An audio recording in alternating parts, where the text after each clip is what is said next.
ব্যর্থতা জীবনেরই এক অংশ। ব্যর্থ হওয়ার পরেই আপনি বের করতে পারবেন আপনার ভুলটা কোথায় ছিল এবং আপনি তা শুধরে নিয়ে সাফল্যের পথে অগ্রসর হতে পারবেন। কিন্তু কেউ কেউ ব্যর্থ হওয়ার পর আর খতিয়ে দেখে না কী কারণ ছিল তার ব্যর্থতার পেছনে। জীবনে সব কিছুতেই ব্যর্থতা থাকবেই, তাই বলে হাল ছেড়ে দিলে চলবে না। চেষ্টা চালিয়ে যেতে হবে সাফল্য ছিনিয়ে আনার জন্য।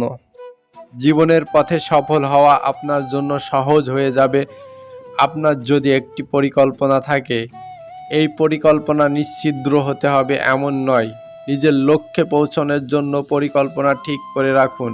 এখন কি করছেন, এরপর কি করবেন তা আপনার জানা থাকা দরকার। এসব পরিকল্পনা নির্দিষ্ট পরিমাণযোগ্য এবং সময় নির্ধারিত হওয়া উচিত।